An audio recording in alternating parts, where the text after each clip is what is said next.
You're listening to the Biz Babes with Soul podcast with your host, Melody Spencer, a show where female entrepreneurs get radically honest about life and business. Today's episode is sponsored by Swiftly Social Digital Marketing. Swiftly Social helps people create a heart-centered digital marketing and Facebook ads strategy that gets you results. For a free video tutorial on how to grow your Facebook following by 10,000 or more, visit swiftlysocial.com. Hey guys! Welcome to the Biz Babes with Soul podcast. I'm your host, Melody Spencer, and I'm so excited for you to hear today's interview with Melissa Guller. So Melissa has many jobs, but most importantly, she is the head of special projects at Teachable, which I love Teachable. It's a great product. And she also helps develop female entrepreneurs with the Kindling. So Melissa, thank you so much for being on the Biz Babes with Soul podcast. Welcome. Yes, thank you so much for having me. Yeah, so tell us a little bit more about you and what you do and how you kind of got into this whole online space. Yes, so I think I have what I would call oldest child syndrome. I've always wanted to set a good example for my two younger sisters. And I think that's kind of how I naturally fell into like teaching and helping and what can I do for you role. Because growing up, I always wanted to make sure they were set up to be as successful and as happy as possible. Mm-hmm. And now that I'm moving into, stages of my career where I'm in more senior levels, I found that what really lights me up is when I get to help empower other people to pursue really great work. So by day, I work full-time at Teachable, and the tool I just love. I'm so happy to hear you say that you like Teachable too. And what drew me to the company is just the fact that the tool lets anybody transform their knowledge into income. So whether that means you enjoy watercolor painting, you enjoy card magic, you enjoy digital marketing, you can share any of those skills on Teachable's platform. So I loved that the business itself really supported entrepreneurs. And then on the side, I'm a bit of a side hustle queen myself. I really love this teaching that I mentioned. So almost 3 years ago, I started teaching at General Assembly New York. So I teach Excel and data analytics courses. Yeah, I love it. I really am such an Excel nerd, like a shameless Excel nerd. I love me a good spreadsheet. I do too. I love to make a good chart. Like one of the clients I'm working with, they didn't have a good reporting system. So I was like, I'm going to make a color-coded chart in Excel. And I was like, God, I'm such a nerd. But like the best kind of nerd, But yeah, and then I guess my last few things, I also have online courses. So I teach a management course. It's called What Great Managers Do Differently on Skillshare with about 1,400 students. And then most recently, I've launched this community called The Kindling because I really want to empower more millennial women specifically, just to start online businesses, blogs, podcasts, and to get their knowledge out there. I think it's so important. So I guess I wouldn't say I'm a very small dreamer, but I certainly enjoy helping empower people to just move towards their, big dreams. That's amazing. So how did you get into this whole space? Like I know you said you've always wanted to make an impact, but I'm sure there was a start to it. Can you remember that? I think it was in college when I first realized that my actions had an impact. And I feel lucky that I went to the University of Miami, and even though I was in the music school, which first of all, hello, music degree, look where I am now. That's most of us. I think that graduated in the past, 5 to 15 years, like once you get your degree in does not really matter. I say that all the time. Yes, I have a degree in communications and marketing, but when I graduated, social media and digital marketing was in its like newborn phase. Mm-hmm. So I pretty much had to teach myself everything that I do now. Totally. But yeah, in college, I had this music degree, but I was also involved in student life. I was an RA. I was in a sorority. I brought the post-secret event to campus at Miami. That's cool. And it's crazy to think back that even at age 20, I was able to bring like a 500-person event about a community that I loved to college. And I was lucky, I think, that I went to a university that really empowers students. A lot of the educators and administrators there are so student focused, and they really pushed me to become the leader that I am today and to, practice servant leadership and really serving others. And I feel so grateful to have had mentors like that, fellow students who were, driven and trying to do good in the world. And so that's when I felt this potential inside me, this like, oh my gosh, I can do something. And so when I graduated college, I started working in corporate events because I loved the feeling of people coming together around some kind of knowledge or experience. And although I really enjoyed working in corporate events, and I did that for about 2.5 years, I didn't love being on the road as often as I was. Yeah. I think traveling that much for work is a little bit glamorized. Like mostly I was just in hotel rooms and conference centers. So that wasn't quite the right fit, but I knew from all of those experiences that I loved being around people sharing knowledge. So from there, that's really where I started working in the ed tech space, education tech, and also teaching myself. So that was kind of the drawing force between all of the roles that I've had, both full-time and on the side, is that I've always tried to find opportunities where I could either share knowledge or help share other people's knowledge. That's amazing. So how do you balance all these different roles and ideas, and just, are you going constantly, or are you very organized? I would say both. I am very organized. I think I've worked really hard to make sure that I find a time and place for everything that's important to me. So obviously, my full-time role is something I really enjoy. That's important to me and has a pretty prescribed set of hours. Not so much, that I have to, clock in and clock out, but I have fairly normal full-time work hours. But outside of that, I'll wake up in the morning and work on my business. And Sundays, I like to go to a coffee shop and spend time researching new ways that I can help support more women in their online businesses, or working on finding podcast guests for my own podcast, Figuring It Out, where I interview successful women running online businesses. And then this doesn't sound very sexy, but I also treat my social life the way that I would treat my side hustle. So by that, I mean, at the start of the week, when I set goals for what I want to accomplish at work or in my business, I also figure out, like, which friends do I need to see this week? Who should I text so that I can hang out? What day this week am I going to call my mom? Has it been too long since I've been in touch with my family? And so I'm also pretty intentional about blocking off time for family, for when I do yoga, for just hanging out in New York and trying new restaurants. So it doesn't sound very, I don't know, I think we have this impression of like, oh, everything is so carefree, like by the seat. I am not that. Like, I have no chill, but I don't mean that I'm not easygoing. I just mean that I'm really intentional about how I spend my time. So I have to put in effort, I would say. I'm exactly the same way. I live by my time blocking calendar. Like, that has literally changed my life, because before, it just feels like you're just juggling all these things and you keep dropping them because you're never making yourself or other people happy, and you forget to call people. And yeah, exactly. Like, just blocking things out, even if it's just like, this is the time that I'm going to eat dinner. This is the time that I'm going to do yoga. This is the time that I'm going to sit on the couch and watch Netflix and drink wine. Yeah. Like, I think you have to allow yourself the space for that. Like, it's easy because I know I have so many projects, and especially with things like my podcast or the Kindling, the output in the business is exactly as much as I put into it. Yep. So it's tough to feel like I could always be doing more, but you have to give yourself permission to just chill and watch Netflix. Like, that's important, to just find time to read a book or see friends, because if you're always trying to build and do business stuff, you're going to burn out so quickly. Yes. And I think you talked about time blocking. There was a real aha moment for me when I looked at my calendar and realized that the only things I had scheduled were things that other people asked of me. Oh, Meetings, things that other people had wanted me to attend. And I realized that none of it was really coming from me, or ways that I wanted to spend my time with myself. And so that's when I started getting really intentional about figuring out when I was going to work out, when I was going to call my parents, when I was going to hang out with friends in Williamsburg and Brooklyn, where I live. I wanted to decide how I spent my time, not just let other people decide how I spent my time. Yeah, that's amazing.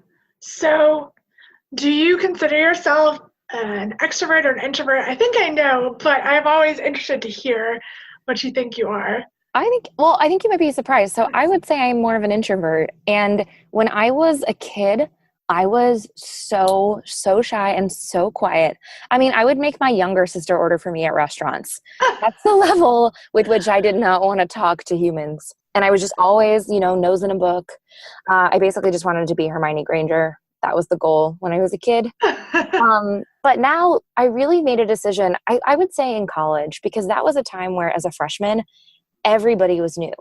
And it was so freeing to me to realize that we were all kind of in this boat together where everybody was looking for new friends. And that made me feel a little bit more brave to just try talking to people. And also add that I think being in a sorority and being involved in a lot of leadership initiatives in college and being an RA helped me get more comfortable talking to people. And then moving to New York after college, I didn't know anybody. So this is about 6 years ago at this point. I just up and moved. And about a month in, after I was kind of almost done unpacking, it hit me. I was sitting on my bed. I remember it vividly. And I was like, oh my God, like what just happened? People kept telling me I was going to move here, but I didn't let it sink in. I just kind of, moved forward. But there have been just so many times where I've been new and I've had to learn how to talk with people. And now I'm at a point where I would say it's like 40% introvert. No, 40% extrovert, 60% introvert, a little more on the introverted side. But I do enjoy hanging out with people, but I need time to like re-energize afterwards. So I need both in my life, but I'm a bit more introverted. Yeah, I'm laughing because that sounds just like me. I was that same kid. Like, really? Not every picture, but a lot of pictures of me at family gatherings is me sitting in the corner reading a book. Like, I was such a nerd, but I still love reading. And I really feel like introversion, because people never believe me when I say I'm an introvert. Because I love talking to people. I love connecting with women. I'm in leadership roles too. I lead a big networking group, like all that stuff. But it's all about energy for me. I covet my time alone. I covet my time in the morning where I can journal and meditate. I covet my time at night where I just read for an hour or two and I don't talk to anybody. I turn off my phone. That's how I get back that energy. Because after a full day of working with clients, working on my other projects, doing podcast interviews, doing calls, my brain is exhausted. And I just have to get that energy back. So I think that's a common misconception that it's extroverts like being around people and introverts don't like being around people. I think that's a real myth. But I believe that the way that it's defined in like Myers-Briggs and some of those personality tests is that it's where you find your energy. Yep. So it's not just about being outgoing. It's not about how social you are. It's just if you find yourself energized being around people or if being alone gives you energy. But both sides of the spectrum can enjoy people's company. Yeah, because I feel like sometimes I really want to be around people, and sometimes I'm like, I cannot people today. Like, totally.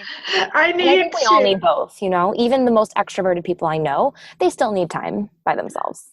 Yeah, some of them. I have some friends who are extreme introvert or extroverts, and they get antsy if they don't see people. And I work alone all day. I mean, it's just me and my dogs, and I'll be like, wow, I haven't like seen another person besides my husband in a week. Like, I should probably go out into the world and talk to some people. Yeah, exactly. But yeah, that's super interesting. So do you have any type of routine that kind of helps you start your day and get on a good note for the week or the day? Oh, I've tried. I know that every advice book tells you to have a morning routine, to have a ritual. And I've tried quite a few. I've tried, waking up and doing yoga in the morning. I've tried meditating. I've tried The Miracle Morning by Hal Elrod. I've tried, I don't remember if I've already said reading. So I've tried quite a few things. And what is working for me currently is that I will wake up and either write a little bit. I'm working on, more blog posts and really building out the knowledge that I can share through the Kindling.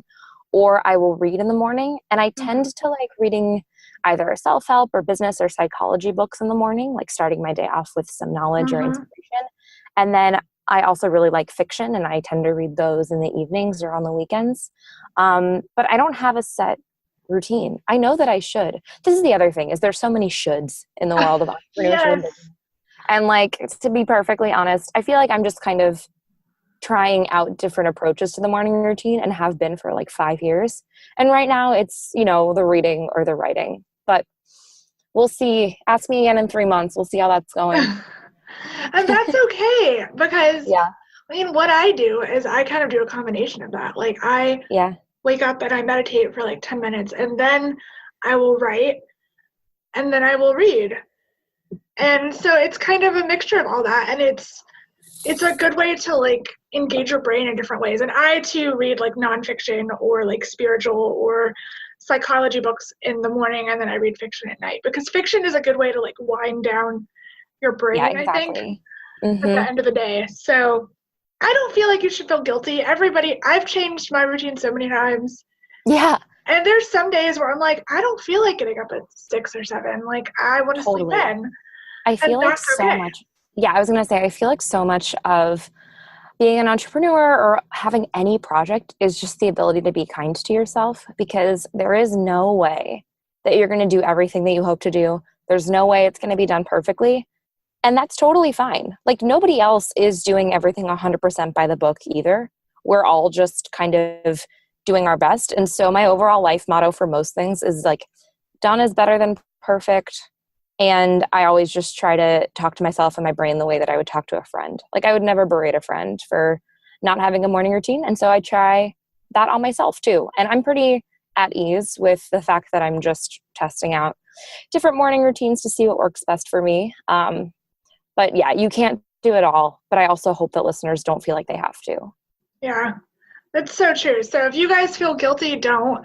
Just try some things out, because, just creating a habit, even if it's just getting up and like stretching, is good for your brain. Just do something that feels good. One of my good friends always says, treat yourself like a toddler. So if you need a nap, if you need a snack, if you want to sleep in some more, if you just want to read a book, like, just treat yourself like a toddler. Just treat yourself with kindness. Something else that helped me too is I realized that when I was first trying to have a morning workout routine, this was a couple of years ago, because the longest standing habit I did have for a while was working out in the mornings. And I did really enjoy that. But right now, I happen to be focusing on business. But anyway, in the mornings, I realized that the habit building of going to work out in the morning, the hardest part was not actually working out for me. It was just waking up. So as phase 1 of setting the new habit, I just decided I was going to wake up at the same time every day and like put some workout clothes on and then hang out in my apartment. But I found that more often than not, if I could just get out of bed and put my clothes on, I would go to the gym. Yeah. So if you can kind of break it down into smaller habits and figure out where the real friction is, that could be helpful too. And I forget which celebrity does this, but there's some celebrity, I'm so sorry, I can't give them credit, but they wake up every morning, they get dressed, they go to the gym. But if they get there and they don't want to work out, it's fine. They bring a book or a magazine and then they just read.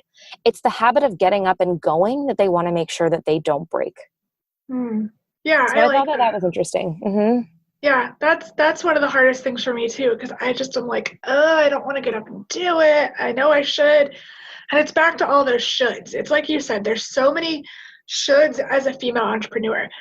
We should be constantly learning. We should be making this much money. We should be networking. We should have a podcast. We should have a YouTube channel. Like, oh my gosh. Sometimes I feel so overwhelmed with the shoulds. I feel overwhelmed all the time with all of that. At least I did when I was first getting started. I think what's been helpful for me, and this sounds like obvious advice, but I'm going to say it anyway, is that you should do what feels good to you. Yep. Like, if you enjoy being on video, YouTube is a great choice. But if you do not feel comfortable creating video, it's totally fine for you to not focus on YouTube. Same thing with social media. I think a common misconception is that you have to grow a presence on every platform. And certainly you can talk about this too. But I really think that you should find the one, that maybe the two, where you feel comfortable or where you think that your audience is, and just focus your efforts there and don't feel like you have to be, a Jane of all trades. Be like the master of one instead. Yes. I try to impart that to my clients all the time because I always do an audit of their social media. And I'm shocked all the time of clients who they've opened up every conceivable like social media platform, and they've all either done nothing to them or they're just doing them really poorly. And I'm like, well, you're I don't know, like a kid's t-shirt company. Like your clients are probably not going to be on Twitter. Why are you on Twitter? Like, it's just thinking of things like that. They just think, oh, an expert told me I need to be on there, so I'm going to be on there. But they're doing a bad job and no one's going to see their stuff. So really, yeah, I like that. Just focus on a couple things where you enjoy interacting on those platforms and where you can actually shine, and your clients or customers will be there. Yes, well said. Yeah. So I completely get that. It drives me nuts. So what do you feel like your biggest challenge has been as an entrepreneur? I think we actually are touching on it currently. There's just this overwhelm of options. And I think the problem is if you try to do research on what's the best way to grow your online audience? What should I do first? What's the best business topic? The amount of advice on the internet is varied. There are no two experts who are saying the same thing, and they've found success in very different ways themselves. And so I think where I get caught up is deciding what is best for me. And then sometimes I'll feel this like decision paralysis over if I made the right choice or not. And I think two things that have helped me are, one, realizing that I can change anything later. So when I launched my podcast, I just am wrapping up season 1. It's called Figuring It Out. And for season 1, I wasn't totally sure which direction I wanted to take the bigger business I knew I wanted to build. So I just decided to speak to ambitious millennials about anything in their life, relationships, work, and more. And so I kept season 1 kind of broad. But now that I've had a chance to interview some people, to do more research, to talk with listeners, I've realized that where my true passion is in talking about entrepreneurship, and specifically to help elevate more women and to give them the tools that they need to be successful and the community support. So now for season 2, I'm starting to focus specifically on female entrepreneurs who have found early success in their businesses. And I just went into it and I was like, you know what, if I wait for this perfect podcast idea to appear, I am never going to start. So I just made the decision to start anyway and just give myself the permission to change anything later on. Like nothing is set in stone. Yeah. So that was the big one. And then the second thing that I've dealt with a lot with making decisions and feeling this overwhelm is that when I make a decision, I'm just trying to be kind to myself and trust that it's the best decision I can make in the moment. Again, I can change it later. But if I'm reading two conflicting things like, should I do a podcast or a blog? Should I use WordPress versus Squarespace? Should I do X or Y? Like in any of those scenarios, I can either go with a gut feel, which has served me pretty well, or I've started using like weighted scoring systems. So for example, if I was choosing a topic for a blog, I could list out, 10 different topics I think I might be interested in, but then kind of run through and say, well, am I an expert on this topic? Do I enjoy researching this topic? Can I imagine products clearly in this space? Can I imagine a clear ideal customer?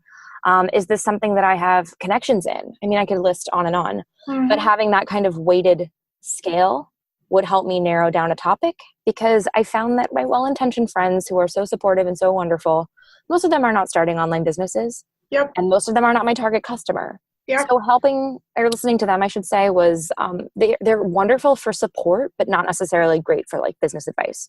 So the weighted scale and also just gut feeling, like I went with Squarespace over WordPress because WordPress made me want to rip my hair out. I was so frustrated. And other people have had really wonderful experiences. But personally, Squarespace is a better fit for the way that I understand how to build a website.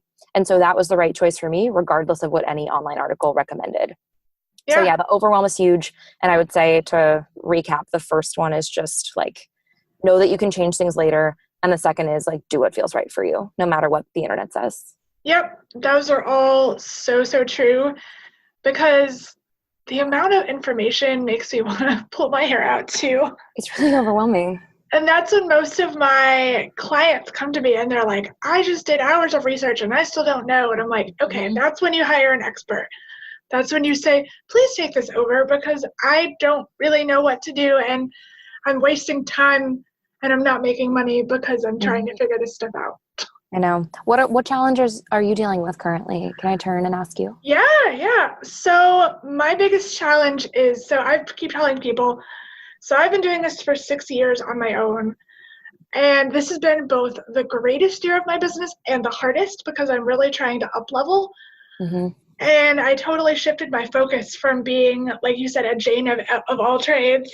I literally was like, you're going to give me money? Cool. I'll do whatever you want. I'll write blog posts. I'll do social media management. I'll do ads, whatever. I'll do it. And I had no boundaries and I had no set prices. Like I was so fly by the seat of my pants because I just thought, oh, it's better to be flexible than find a niche. Even though people say, the riches are in the niches, I thought that was stupid. But it's hard I realized actually, no, the riches are in the niches. So I spent a lot of time on me this year, which I've had to get over that guilt of working on self-development. So I've really figured out what my goals are, what my message is, and what I actually love doing. So I just now focus on Facebook ads and digital strategy for female entrepreneurs. So I've kind of decided that I have decided that my whole mission is I empower women to empower women.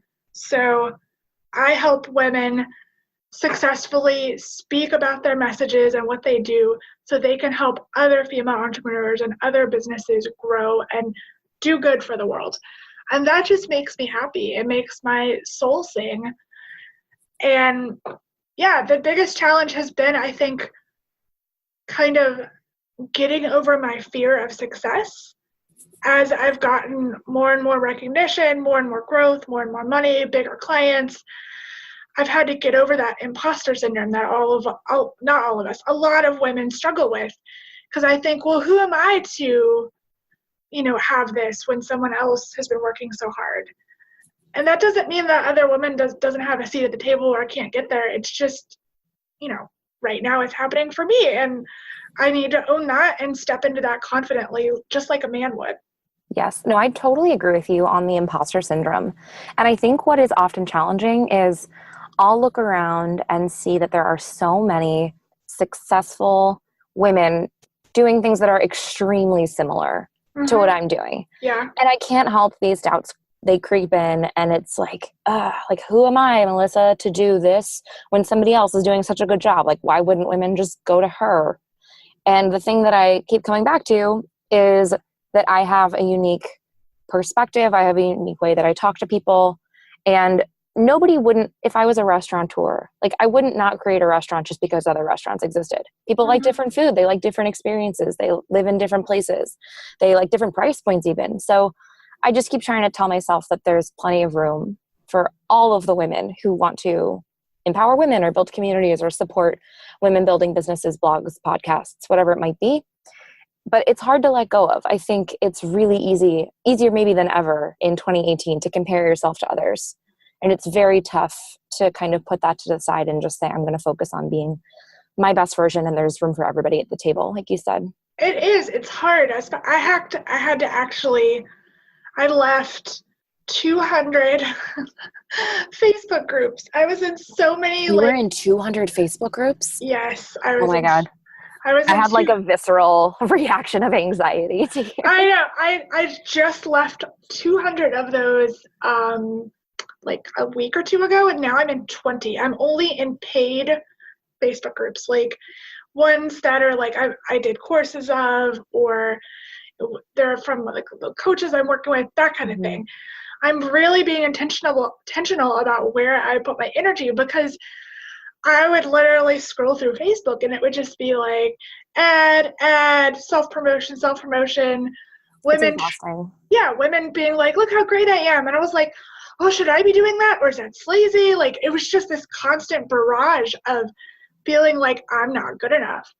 So one of my main mantras, or two of my main mantras, are like, I am worthy and I am enough, because I just need to think about that all the time, because it's just, like you said, it's so exhausting coming up against all these other women doing the same thing. But I know, just like you said, that the right clients, the ones that I love working with, they find me and they go, I love your energy. You're clearly great at what you do.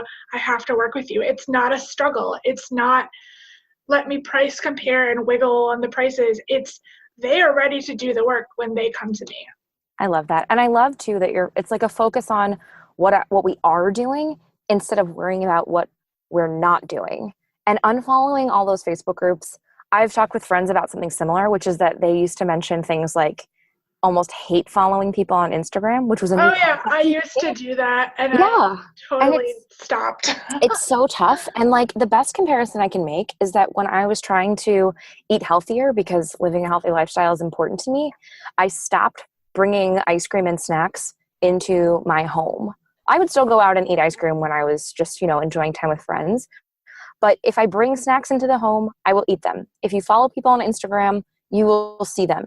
And you will constantly be reminded of either the lifestyle that you don't have, or I had to unfollow a lot of dessert accounts because I do like to bake, but like just seeing all of it made me too hungry.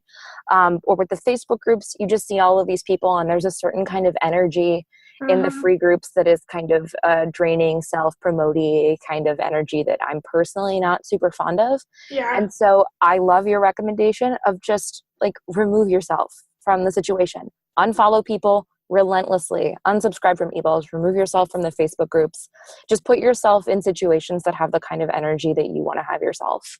Absolutely. Yeah, that is key. And I know so many people are like, oh, that's so hard. I'm like, yeah, it's time consuming to leave all those groups. It's time consuming to unfriend people that don't give you energy and don't support you. But in the end, you're going to see that feed every single day. And that's going into your subconscious. That's going into your energy and your soul and all that woo-wooiness. Like it impacts your day and your success. And I don't know, I'm all about just kind of staying in my own lane and speaking to my people. And that used to not be me, but now, yeah, I just want to do my thing and I don't really care anymore.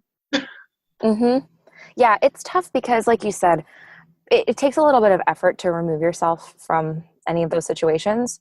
But then think about how much time you waste just seeing all of these people on the internet. So it's like a rip the Band-Aid off. If you take care of it once, and even I would say too, like start following people who bring a positive approach or helpful information into your life. I think it really pays off. It's kind of like that expression that you become most like the 5 people you spend time with. Yeah. I also think that you become a bit like the people you follow on the internet, because that's the kind of information you see all the time. Yes. I have several Instagram accounts that I check their stories every single day. One of them being like Rachel Hollis. I'm obsessed with her. Yes, I love read her. Her book is amazing. You guys need to read Girl Wash Your Face if you haven't yet read it. So I'm obsessed with Rachel Hollis. She is my dream podcast guest. She and I are exactly the same age, but I feel like she has such success that it's almost like daunting. Like I'm like, oh, I'll never get to meet her. I'll never get to talk to her. But I don't know. She seems like an approachable person. And yeah, I just love her energy. And she's so positive. I love her. I love Ruthie Lindsay. I follow her on Instagram. I'm obsessed with her. I love her. Yeah, she is this incredible blogger and interior designer. She hangs out with all these really cool like photographers and musicians and stuff. And she has this really cool story about how she was in this like crazy car accident and she was dealing with like chronic pain for years and years and years. And now she just doesn't care anymore. Like she's like, yeah, I'm going to be in pain, but I'm going to live my life. I'm going to travel. I'm going to do what I want to do. It's a really inspiring story. And then who else do I love? Oh, I love following Retta. Like, Retta is... Oh my God, yes. She's hilarious. I was making a K-cup the other day, and I sang her little, like, black magic, like, whenever she makes coffee, and I was like, where's that from? And I was like, oh, it's from Retta's Instagram stories. I love basically the entire cast of Parks and Rec. Me too. I want to be Leslie Knope when I grow up. I love Same. her. I've had some friends describe me as a mix between Leslie Knope and April for a bit of this. I have a pretty dry sense of humor. I am too. I love April, actually. She's hilarious. Also, if anybody is into this, Making It, Amy Poehler. Oh my God. I love that show. It's just maybe the most delightful television on air right now. Between that and Queer Eye, like, yes, all the feels. I think Queer Eye makes me cry, and making it makes me just want to, like, go learn how to felt things. Yes, and the puns. They're on fire with the puns. I love it. Oh my gosh. It's so inspiring, too, to see these makers, like people making things physically with their own two hands. Like, I can't do any of that, but I do really enjoy doing creative things. But yeah, so we talked earlier about like the time blocking and finding time for yourself. Like, listeners, find some time, pick one of these shows, and just like invest in yourself for an hour. Yeah. I'm so glad you did. It's not wasted time. It's really, they're both really inspiring. And I don't know, it's dark times in the United States. If you're not from the United States, you probably don't understand right now, but it's some dark times. And we need some positivity in the world. And Making It and Queer Eye offers that. Yes, 100%. When you don't want to watch the news anymore and throw things at the TV. So yes, and reruns of Parks and Rec always. Yes. Well, this has been super fun. Where can people find you on the internet in all your many various jobs? Yes, the best place to find me is at jointhekindling.com. That's where I am the most active and just kind of working on building this really great community of millennial women building their own blogs, podcasts, or online businesses. And you can also find me on Instagram at Melissa Guller. I have finally figured out how Instagram stories work. I am attempting to be funny on the internet. But those are the two main places that I'm hanging out nowadays. That's awesome. I love Instagram stories. I'm not as good at updating them as I should be, because I have this block around like, oh, I'm not clever enough, or I'm not offering value, or I feel like I always end up just posting like pictures of my dogs, or like... We love dogs. What's wrong with this? I know. I just follow so many like amazing coaches who are like, let me show you these beautiful like images of Bali, and just super inspiring things. And I'm like, I'm just gonna post a quote and my dogs. No, I love it. I found too, like, as kind of a parting thought, like, I'm trying to have my personality shine through in everything that I do. Like, for a while I thought I had to write these like beautifully crafted blog posts, beautifully crafted Instagram, but I have a very quirky sense of humor that I think kind of sets me apart. And so I'm just embracing it and making all of the kinds of jokes that apparently my friends do enjoy in real life, and hoping that they translate on the internet. So I would just say I'm trying to be more of myself and share that with a broader audience. Which is what I preach to my clients all the time, because the best clients I've had are because people saw my real personality and they said, I want to be friends with her and I want to work with her because she seems awesome. Yeah. So embrace your quirks, everybody. That's our ending thought for the episode. Yes. Awesome. Well, thank you so much, Melissa. This has been a treat, and I hope you guys have a wonderful day and you enjoyed this episode. Yeah. Until next time. Thanks, guys. Bye.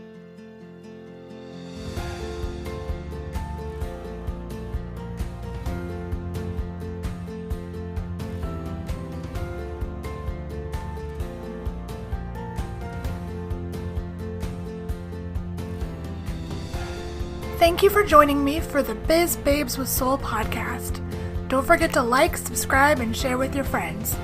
To learn more about me, Melody Spencer, and the show, please visit swiftlysocial.com.